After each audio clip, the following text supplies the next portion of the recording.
Hey guys, it's Veroy and welcome back to the channel where we don't just talk about property, we actually break down numbers, frameworks and strategies that help you guys profit safely in Singapore's real estate market. I'm blessed to be a 4-time PropNext millionaire, the top 1% in the largest agency in Singapore, leading one of the fastest growing teams. Clients and even fellow agents reach out to me because they know I don't chase hype. I break things down so that you guys can take action with confidence. By the way, about 70% of you guys who are watching are not subscribed leh.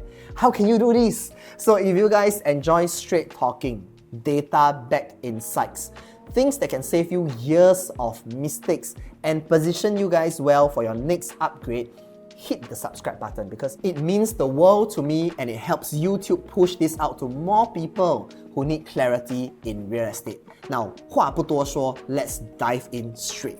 So every time when I speak to clients, right, the same question always come out. Veroy, why do prices keep going up? Should I actually wait for the market to cool down?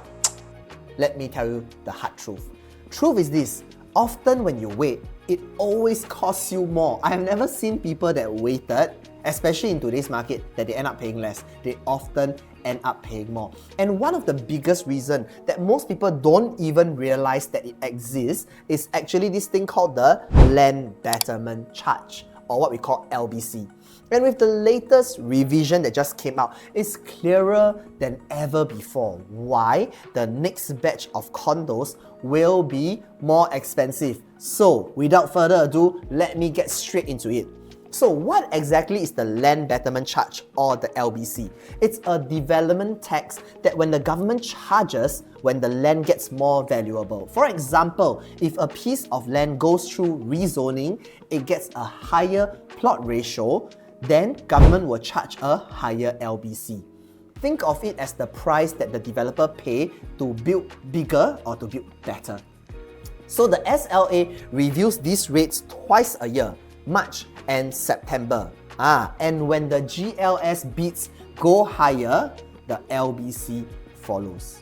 This latest review, right, from September 2025 to February 2026 saw non-landed residential charges go up by 0.7% on average.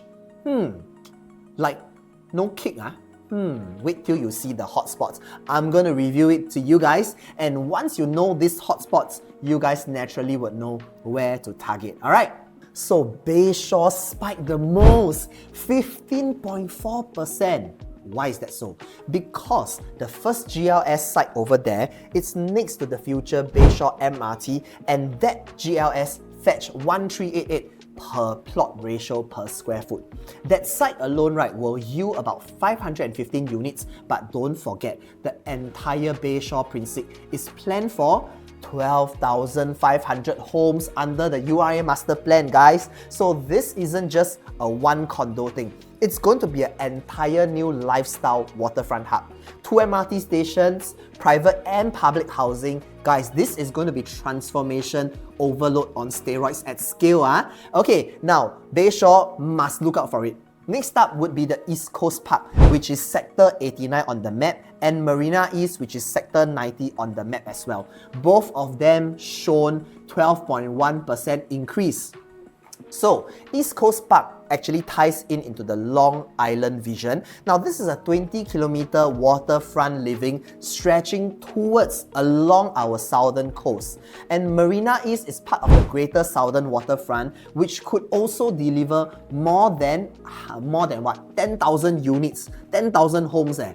And next up, right, that would mean, right, these locations would have eventual more and more GLSs, and with the higher LBC, what is going to happen to the prices over there? So you guys get what I'm trying to say, right? It is inevitable that the newer launches in the pipeline will naturally become more and more expensive.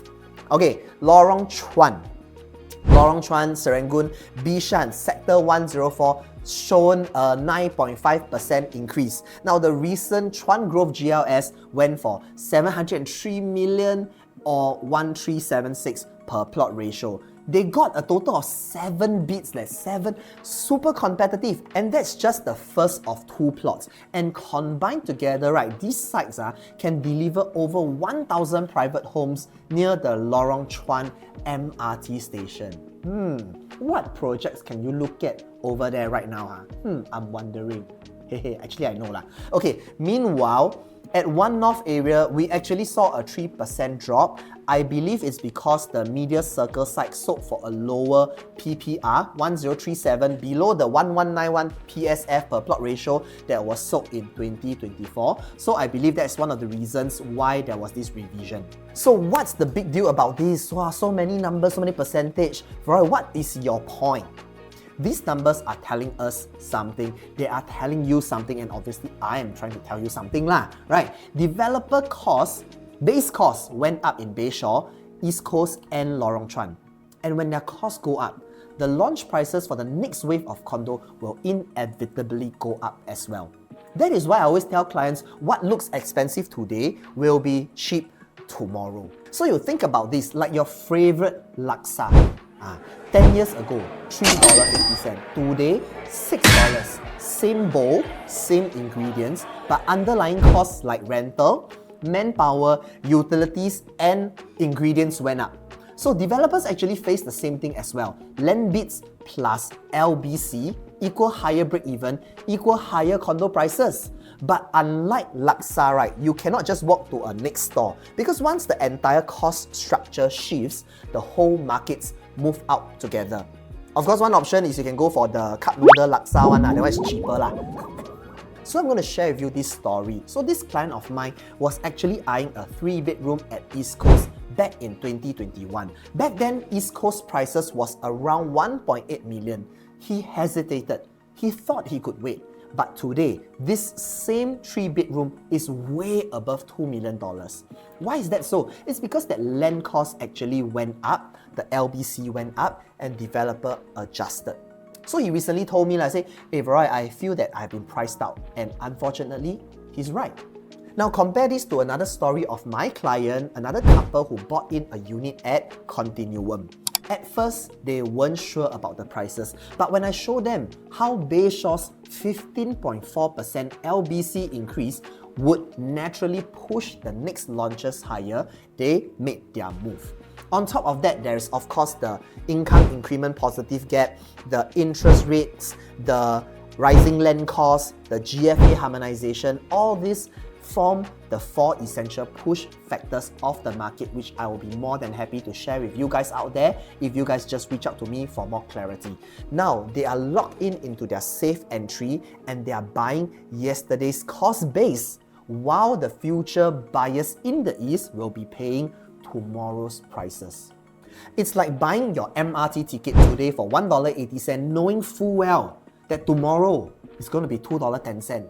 Hey, why pay more for the same ride, especially if you already know it? And I think the most exciting thing over here is this. URA is not just adjusting charges, they are also shaping future townships. So at Bayshore, right, 12,500 homes. This is going to be a new waterfront town. For East Coast, the Long Island vision is a 20-kilometer recreational coastline.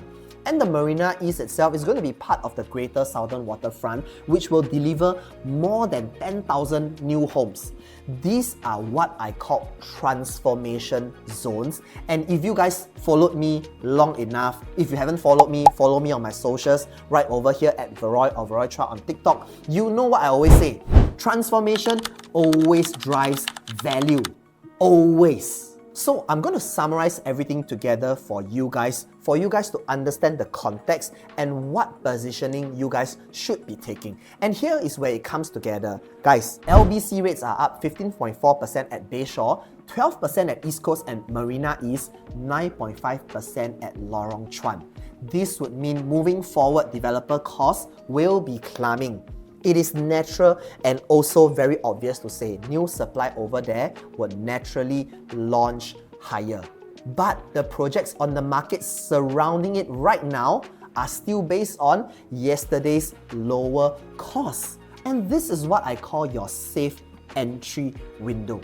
And of course, right, with all this information, there will be two types of client out there. The one who waited and got priced out, and the one who acted early and now are sitting on comfortable units they have secured before the major price shift. And the big difference between these two would be the timing and of course the guidance that we get to provide on a one-to-one consultation. And if you guys are still on the fence, now this is your chance. I know I've been saying time and time again, wow, there's chances, there's opportunity, there's a window, but don't wait until Bayshore or East Coast launches at tomorrow's prices. Guys, drop me a message. Let's sit down for a one-to-one. I'll show you exactly which current launches are still within the safe entry zone and how to position yourself before the next wave moves up. Because in real estate, you guys are not just buying a home, you are buying timing, you are buying strategy, and more importantly, you are buying a peace of mind. If this video gave you value, like it, share it, and subscribe for more insider breakdown. My name is Veroy, and always here to help you secure real people, real estate, real results, and I will see you at our next video.